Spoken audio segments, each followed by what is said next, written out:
All right. Good morning. Good morning, everybody. Markets are still focused on yields, stretching that downside move.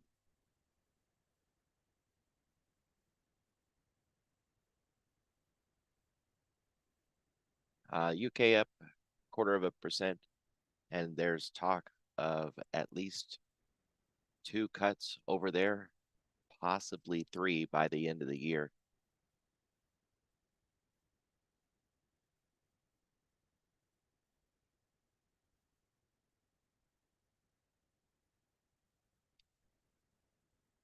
I titled this one this morning jobless claims or employment numbers, but really the GDP revision would be, I mean, it's at the same time, so it doesn't matter. But that 8:30 print, we could see some volatility on that one. And it may offer an opportunity for a liquidity gap play, kind of like a CPI day or PPI, something like that. So certainly worth watching at 8:30. Look for some outsized moves, a little bit of volatility from that direction. The rest of it's just another day in the park.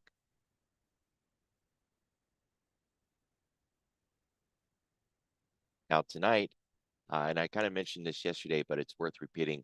We're getting this data out of Japan tonight, so could see some shenanigans in the overnight hours. And if you're overseas and you play in this time frame, or if you're a Globex trader, definitely be watching for the data out of Japan.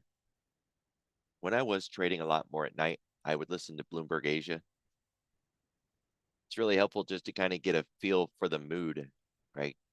Because they'll be talking in the pre-market, kind of give you an idea of who's reported earnings, what their focus is, get some sentiment before they open.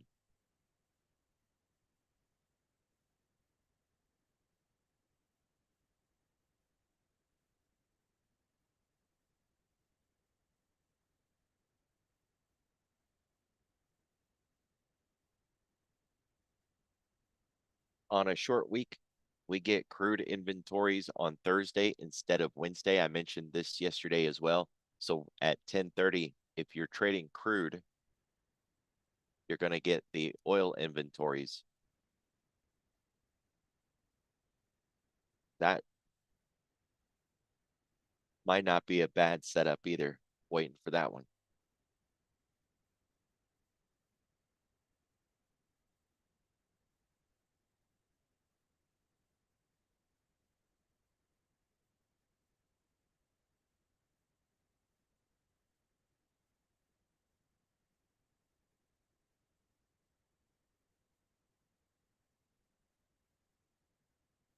All right, this is our channel for today. It's the floor pivot. This channel is completely outside of the previous day's channel. It's not engulfing it or overlapping it at all. It's a wider channel, which implies more of a sideways day than a trend or a continuation day. We've already hit S1. This is something to think about on the context of, you know, pulling back to an S1 and then running up to hit an S2. The floor pivot is at 53.20 for the weekly. So it's basically where the floor pivot was for yesterday. You see that purple line that runs clear across the screen.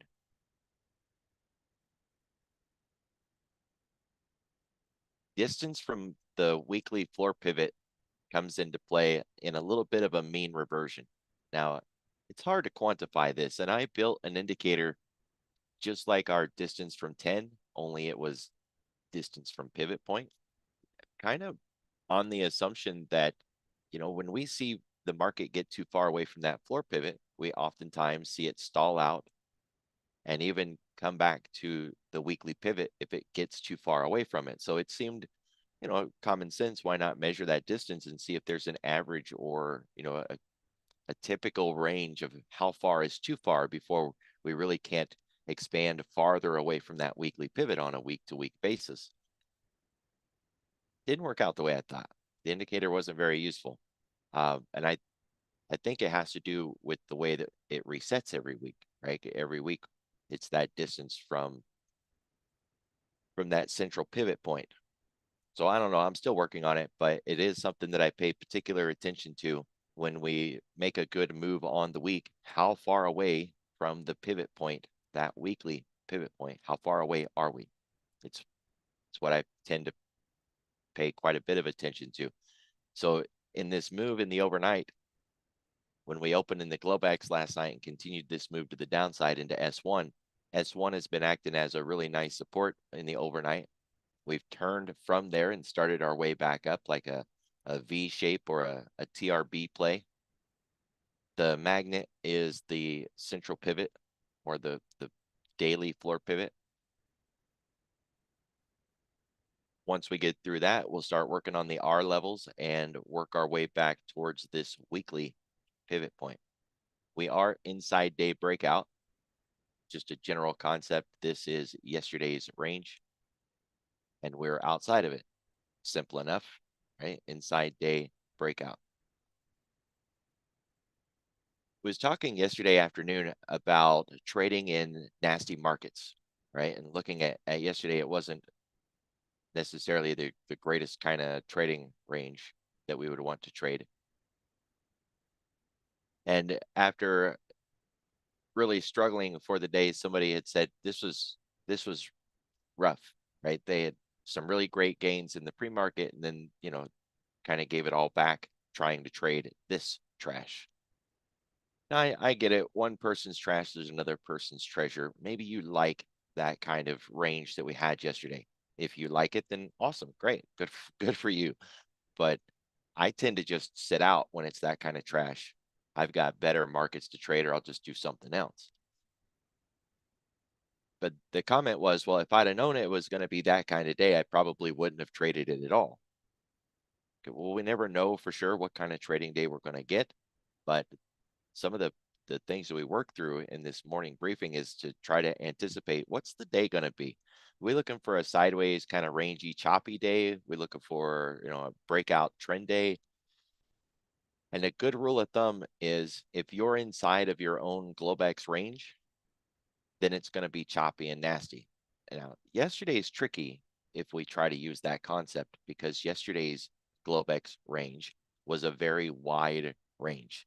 So, anywhere inside of that would have been an expectation of choppy and nasty, but that's a really big range.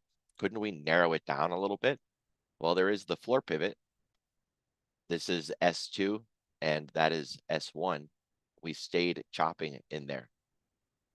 Then there's also just this last pivot before the market opened and the low that we set. So if the market's not going anywhere and just hovering inside of its own Globex, it's probably going to be a tricky market to play. Today we have kind of the same situation, a bit of an extended Globex range. So marking this whole thing out and saying, well, as long as we're inside this Globex, it's probably going to be choppy and nasty. Yeah, but it's 28 points wide. I mean, that's at least enough room to get something going. Just like yesterday had a really wide Globex range, but it didn't use all of it, right? It kind of got stuck on the halfback and it just stayed in this lower section all day. So if you're finding that you're struggling on choppy, nasty days like we had yesterday, consider the fact that we're in that zone or that range. And until we get out of it, you're just spinning your wheels.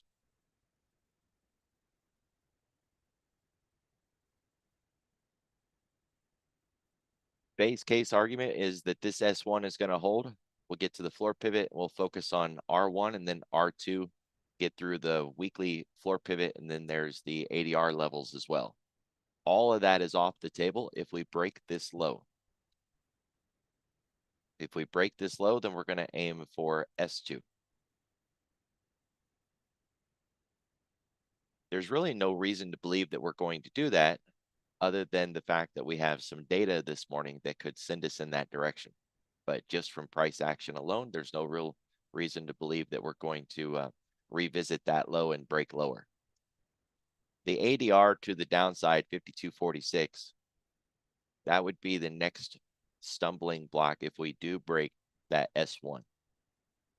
We've got the 20-day moving average right now over our head. That's 52.65 is what we're hitting right here. It's green line. It's a 20-day moving average. If we can get through the 20-day moving average, we still have the 3-week moving average overhead. Then we'll get into this central pivot with the 10-day moving average tucked inside that. The upper ADR half is also up there, and a cog line 52.92. So all of that resistance overhead that we would have to work through on this move up. Volume's looking good at 94. We're not seeing any hedging activity this morning, so they're not sitting out in fear.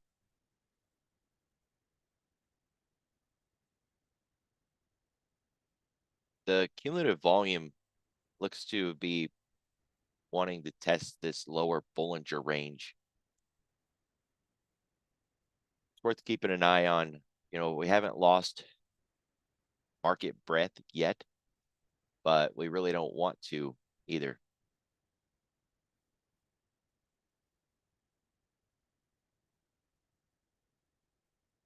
Getting a little bit of an early tell with the dollar and the 2-year here that maybe this data this morning that we're going to get will be positive for markets. Now, this doesn't always work out, but I've rarely seen this thing give an early tell like this, an early signal, and then not work out. But for how long, right? There's always a time frame to it.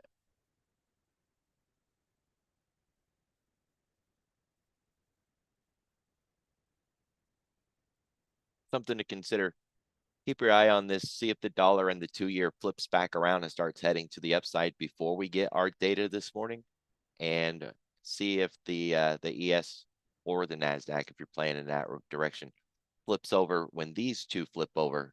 So we'd be looking for the ES to start fading back down, and we'd be looking for the 2 and the dollar to start working back up.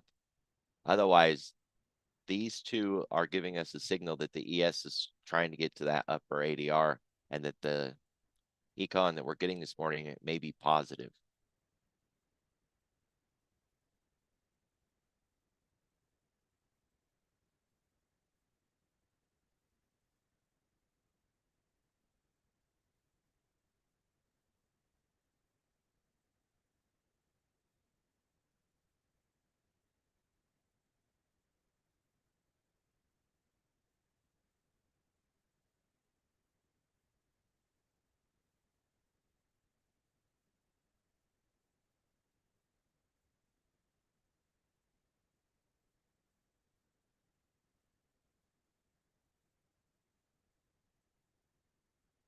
So we still have breadth. We haven't lost it yet.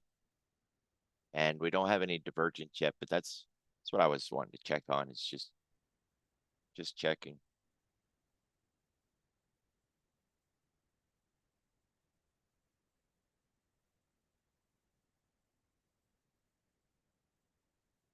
All right, so for the week, we are inside week breakout.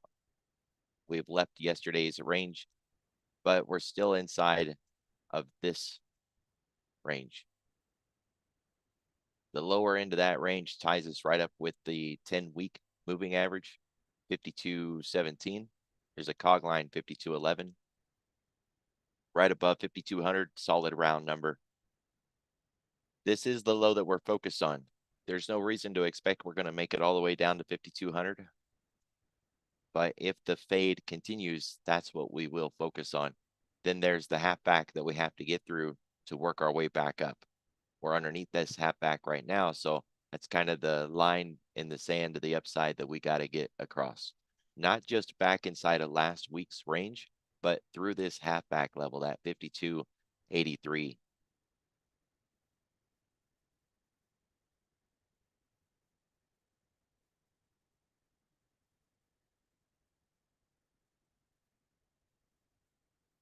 There's still the issue of liquidity up here, and we don't know if we're done with it or not.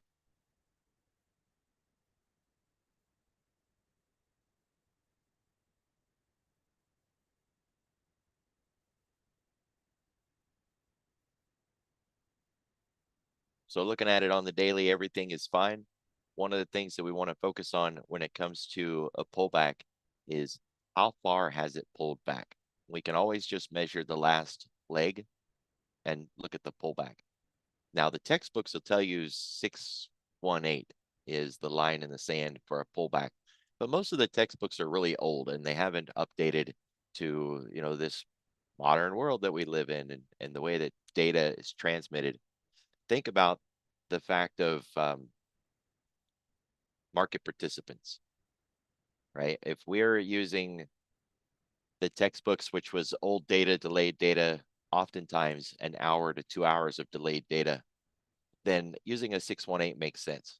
But if we're looking at a trend that has pulled back, we want to see people taking profit because that's healthy. It's solid. It's just good dynamics for market structure to see a pullback. But we also want to see people take the place of those that are leaving. Happy, willing participants to come in and take this long as others are taking their profit and getting out. So we wouldn't want to see a pullback that goes all the way back to a 618 because you'd have to ask at that point, where's the enthusiasm? Where's the happy market participants willing to step in and take the place of those that are taking profit? It shouldn't pull back that far if this is a good solid trend that has a lot of participants. So I don't use the 618. I've thrown that out a long time ago. 786 is the line in the sand that I tend to use. I don't want to see a market pull back more than that 786. Now, sure, it can wick below it. We can even close below it as long as it's still holding around that zone and it's demonstrating that it's not wanting to continue to move down to that next line. If we can hold the line around this 786, build structure here, build an entire range or a base here, start working our way back up, then everything is good. So we've got the pullback that we kind of needed to get. It's good, it's healthy, it's fine, but we've reached that line in the sand. We really don't want it pulling back farther from here. The low is in, so to speak. We break that, then we might as well just round it down to 5,200, drop down through that and start cutting through these previous levels. Take the half back out at 5,150.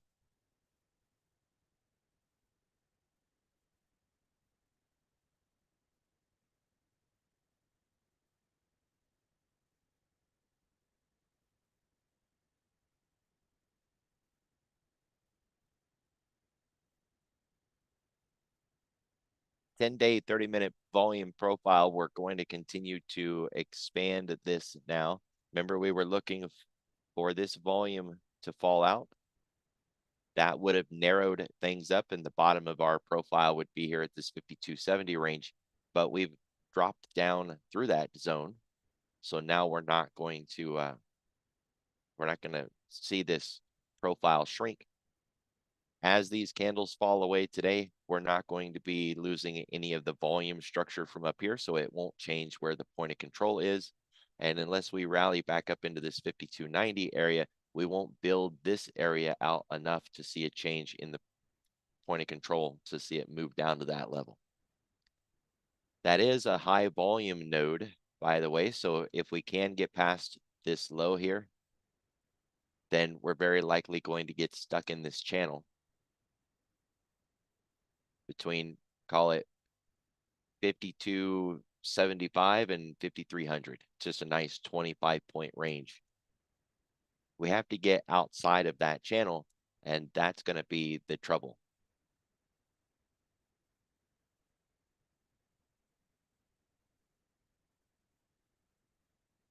If we do come up into that zone and get stuck, then that's very likely where the new point of control is going to be.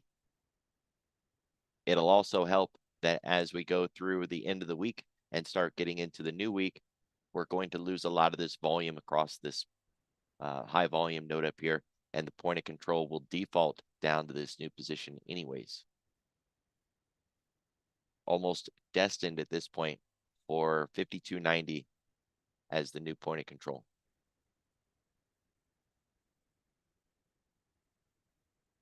All right, so we took out this VPOC, hit that yesterday. We'll just borrow that line and bring it over here. We have a new VPOC overhead, 52, looks like 5290.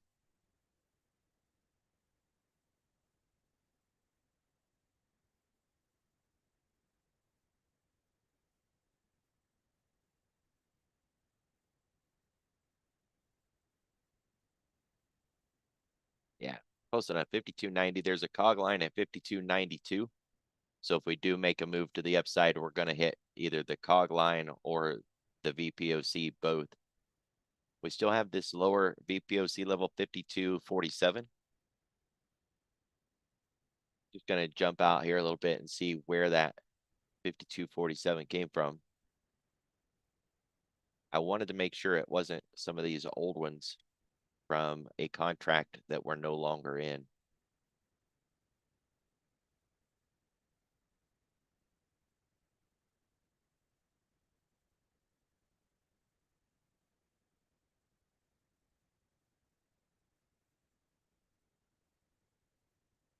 So 52.50 round number option level, 52.47 VPOC. Either one, still kind of expect some structure down there, as we saw in the overnight when we came down into it, the Globex.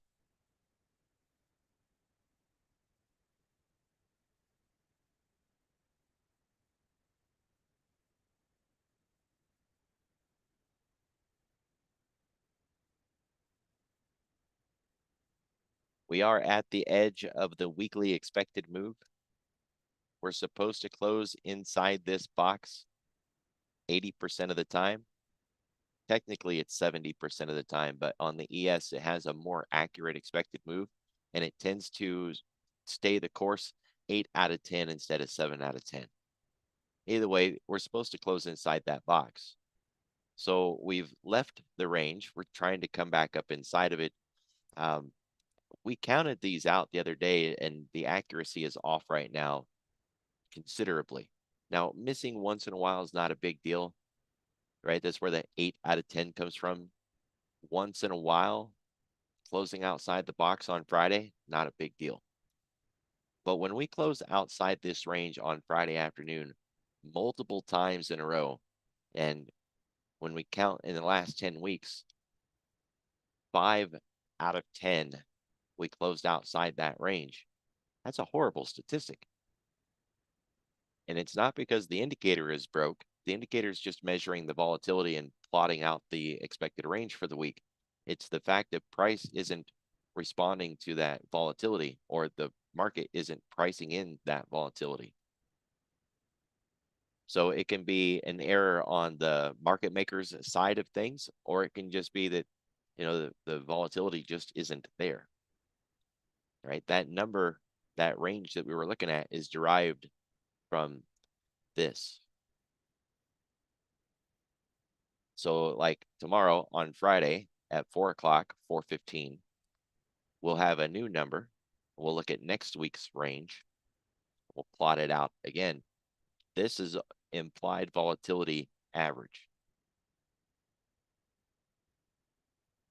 If the market isn't picking up on that volatility average, if the average is too low, if we're just getting outside data that's popping us too far in one direction and breaking those ranges, then it's a warning or a heads up.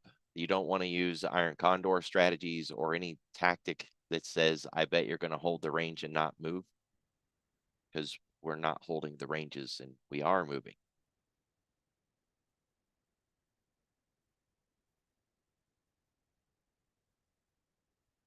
We're still on the decline back towards the 10-week. We haven't tagged it yet, but we're working in that direction. You can see the decline over the last few days.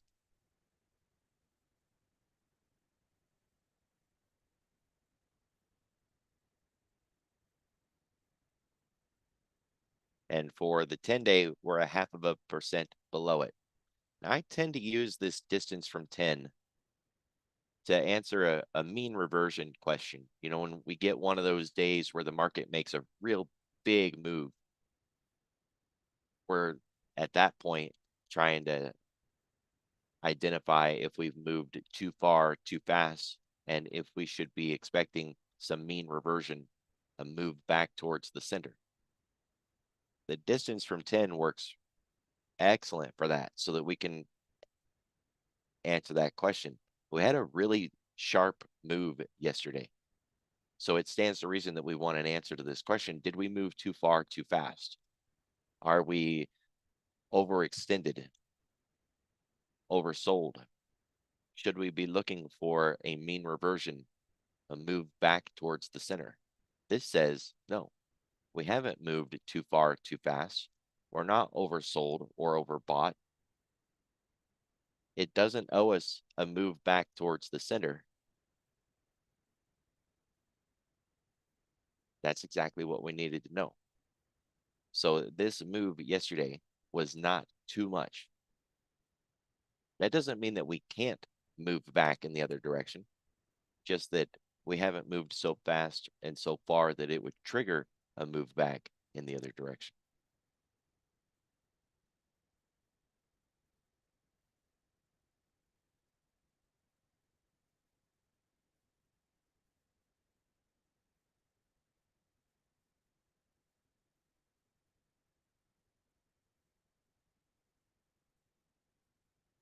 Thinkorswim is stuck. There it goes.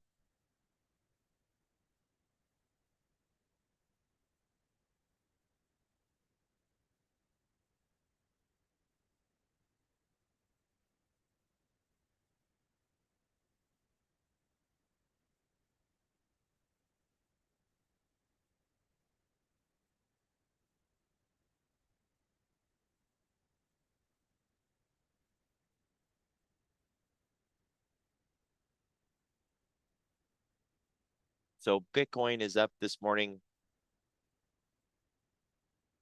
and that's all we've got is Bitcoin and VIX.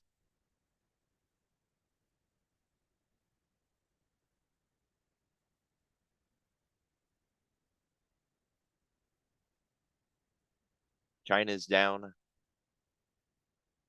Tech, emerging markets, which is China again. KWeb, it's China again.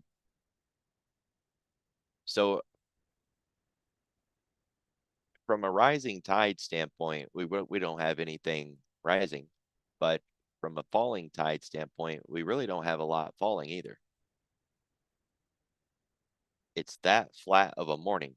On one side, that's not too bad. You see precious metals is down, silver gapped completely outside of yesterday's range.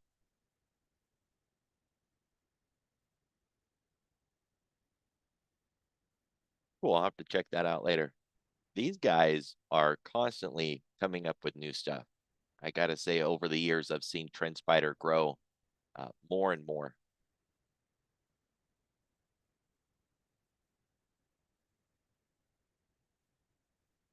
Silver left behind a really good gap.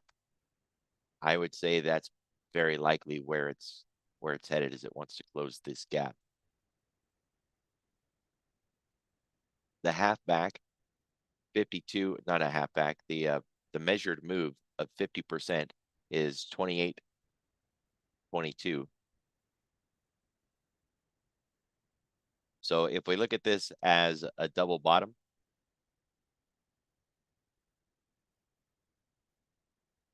then we would want the low to go lower than the previous low and get tangled up around that 111.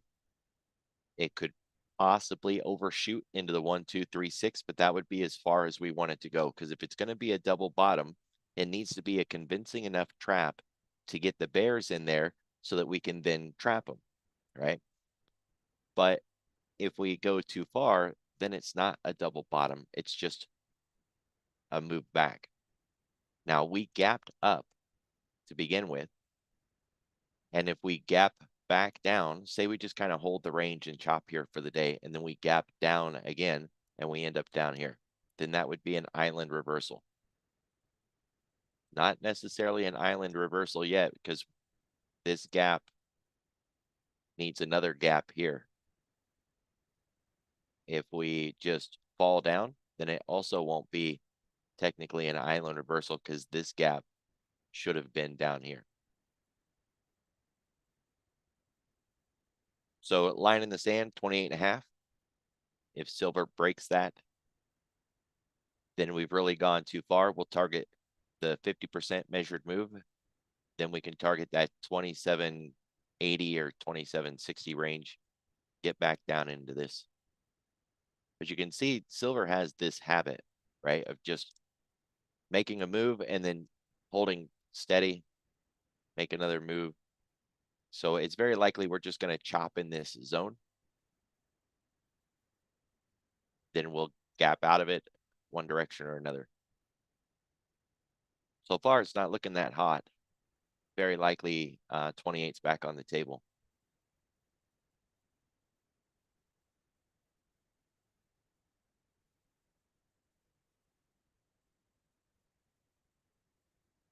Gold, same thing. Dropping out this morning, testing lows.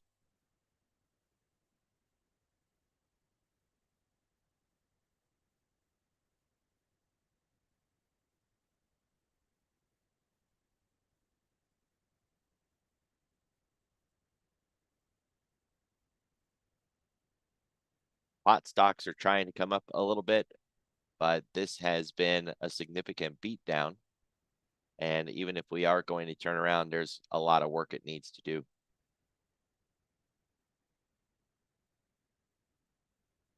Bitcoin's up a little bit, but it doesn't look that hot.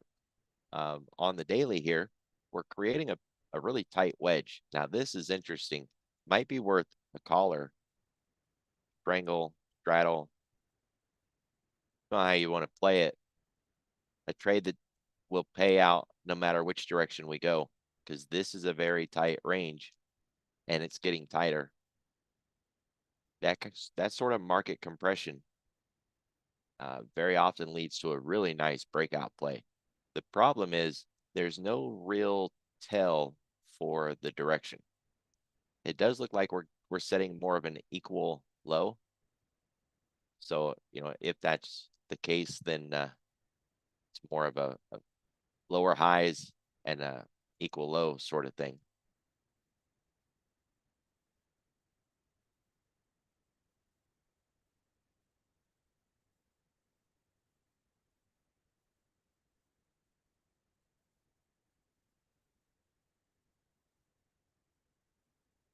So solar, hot stocks, and Bitcoin, not exactly what we'd want to focus on for a good, clean market rally day. We want consumer discretionary, financials, technology, the Mag 7, not this trash. You don't want a market rally on small caps and pot stocks.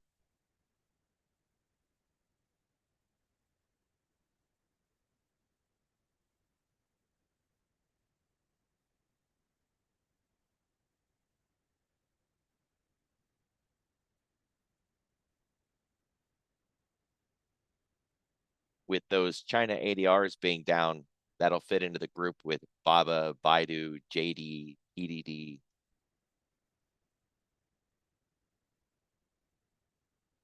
Baba's at that line in the sand, 77.5.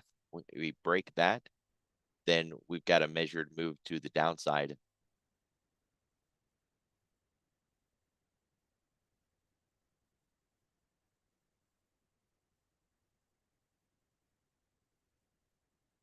Baidu also trying to get outside of yesterday's range. It got out of it once, came back up. We'll see if that's able to hold. Otherwise, it really looks like it wants to come back down and retest this low 95 area.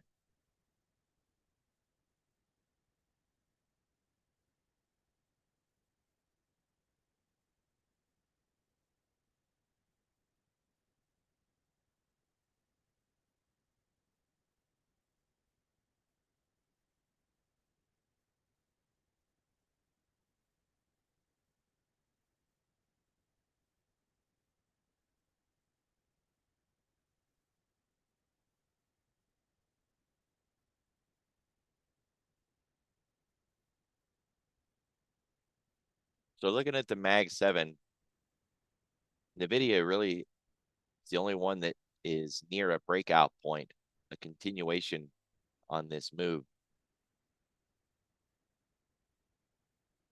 Netflix is holding the line on this hatback on a big candle.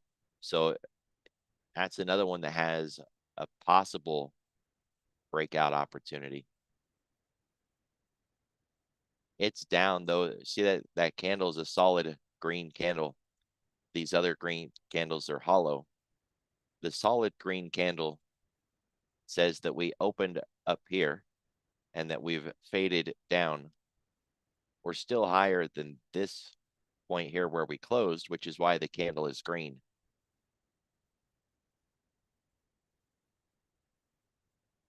But we are down. We closed at 654 and we've got 653.70.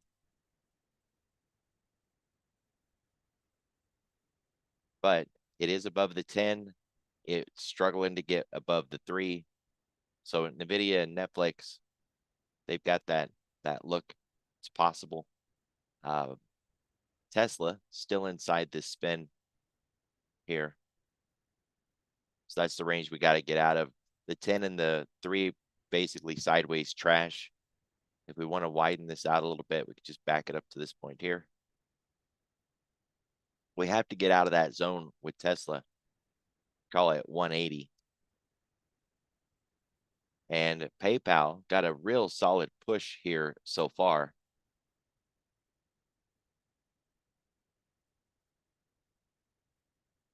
You'll need that white line to get through the blue, which is the 310 cross. This is called a surge signal. First, price crosses through the moving averages, then the fast crosses through the slow, and that's your stack. Price, then the 3, then the 10. As a TRB setup, it only owes us back to 64. I don't know how much of that's going to be left by the time we get into the open.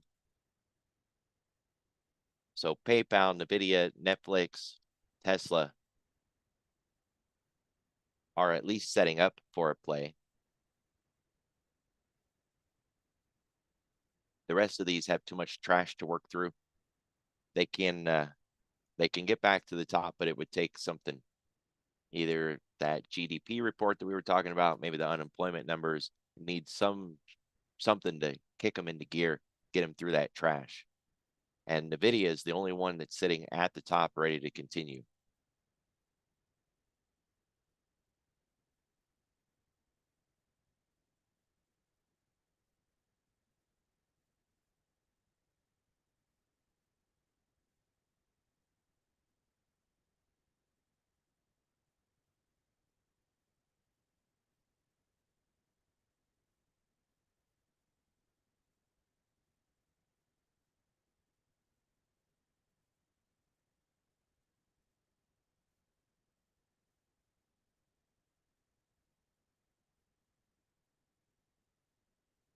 I would watch the advanced decline this morning. You want to see that rising tide.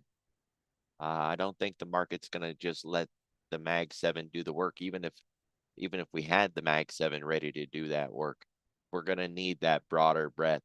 The pullback this week has been really clean, controlled, right? This isn't panic selling. This is just a very organized reduction in holdings. So I want to try to kind of follow that money flow. Where's it going next? Watch the advanced decline, see what sector starts to turn around. If we're going to get any sort of a turnaround today, then it's got to be one of the top 3 sectors. Tend to look at it in this 9 grid, even though there's more than 9 sectors out there. But this is a really nice way to look at it. The top 3 are the risk on sectors. Those are the ones we would want if we're going to expect a rally in the market today. Finance, technology, consumer discretionary. And of course, tech is just a really generic thing to say.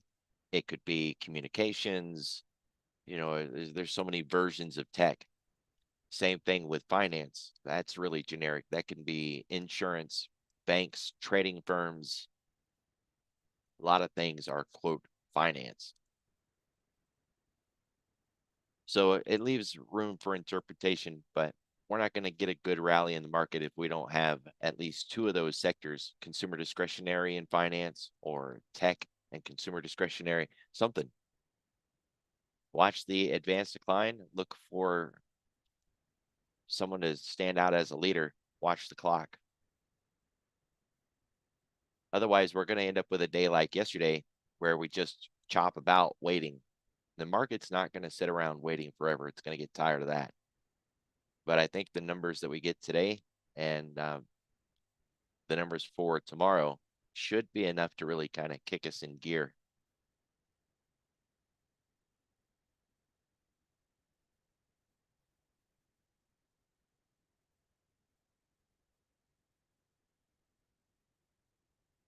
And PCE tomorrow. That'll be the last straw. That's what I got for you guys. Be careful. Be safe. I'll see y'all tomorrow.